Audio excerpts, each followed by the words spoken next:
Fui até aquela bela moça e me apresentei a ela.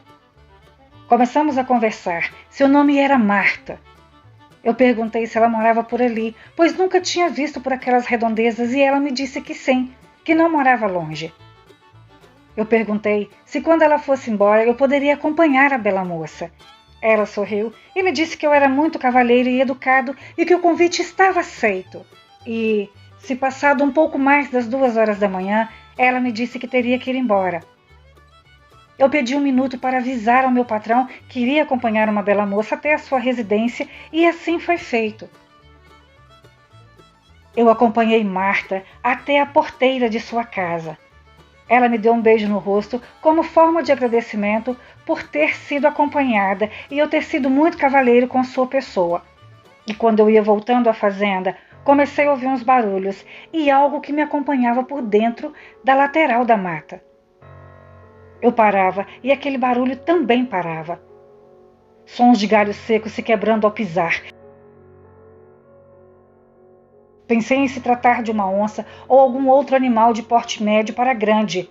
Na época, não era tão difícil de se deparar com onças, porcos do mato por ali, mas se fosse onça já teria atacado. Eu continuei a andar e aquele animal correu por dentro do mato e o barulho cessou. Não escutei mais nada. A uns 200 metros da fazenda, eu vi um bicho de 4 patas abaixado ao lado direito da porteira. Eu pensei até que se tratasse de um cavalo, um bezerro ou algo do tipo, e continuei a andar. Cada vez mais perto da porteira que eu chegava, aquele cavalo ou bezerro ou o que fosse, ia tomando proporções diferentes de um animal comum, e só a uns 100 metros, em meio escuro, eu percebi que não se tratava de um animal deste mundo, até então conhecido por minha pessoa. Aquilo estava sentado igual a um homem, com um olhar fixo em minha direção. Abaixou a cabeça e foi se levantando devagar, e assim que se levantou, veio correndo com uma velocidade incrível para cima de mim, e não deu tempo nem de tentar me proteger ou correr. O animal era muito veloz, aquilo bateu de frente comigo, no meu peito. A pancada foi grande, que me atirou longe, e antes de me levantar, ele já estava em cima de mim novamente. Eu senti aquela coisa me morder o ombro, abaixou e mordeu minha coxa, e eu de bruços no chão, aos gritos de dor e pavor.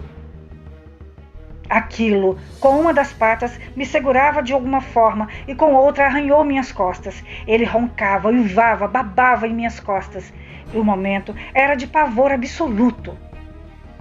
Onde ele me atacava, queimava feito brasa. Aquele animal, sentindo meu sangue, se sentou e começou a uivar muito, mas muito alto. E eu já sabia que ali era o meu fim. Não tinha como me defender, nem se eu quisesse. Eu já tinha me dado como morto. Foi quando ouvi tiros ao longe e logo vi 2 homens se aproximando correndo aos gritos. Sorte a minha que estes homens estavam próximos à porteira, ouviram os uivos e os meus gritos de sofrimento, meios a pedidos de socorro, e vieram correndo até a porteira, e presenciaram aquela cena bizarra, incomum de acreditar. Este monstro não correu de imediato. Parecia que, de alguma forma, ele sabia que os homens estavam armados, mas não se arriscariam em atirar e atingir o alvo errado.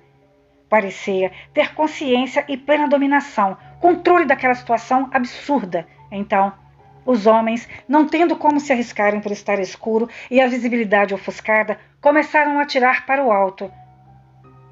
Aquilo ainda teve tempo, me pegou com uma das patas pelo pescoço, me ergueu com uma facilidade impressionante, encostou bem o seu rosto no meu, sorriu e disse algo com uma voz grossa que não entendi. Isso mesmo que vocês escutaram. Ele sorriu para mim. Ele disse algo, me jogou com muita força para o lado e saiu correndo de 4 patas, igual um cavalo galopando. Eu não me recordo como fui parar dentro do casarão da fazenda e já dentro da casa do fazendeiro, muitas pessoas em volta, falando, outras me ajudando, e eu estava todo ensanguentado em meio àquilo tudo, tentando conseguir entender, tentando achar uma explicação lógica. O que era aquilo que acabou de me atacar? Uma dor insuportável no ferimento do ombro, onde o animal mordeu, era o que mais doía, era o que mais queimava. Aquele monte de pessoas em volta, eu ali no chão, não aguentando de tanta dor.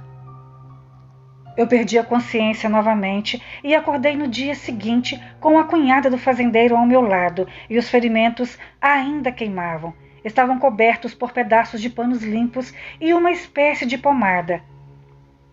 Assim que ela me viu despertar, chamou o fazendeiro que veio até mim e disse à sua cunhada: Isso é coisa daquele maldito. Eu, sem entender nada, perguntei a ele que maldito, o que ele estava falando. O Tião, disse ele.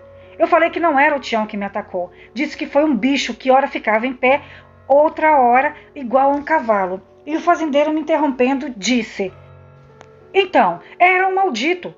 O maldito Tião é o lobisomem. Neste exato momento, eu percebi que lobisomens não eram boatos, lendas como eu e muitos imaginavam. O meu patrão se sentou em uma cadeira e começou a me contar.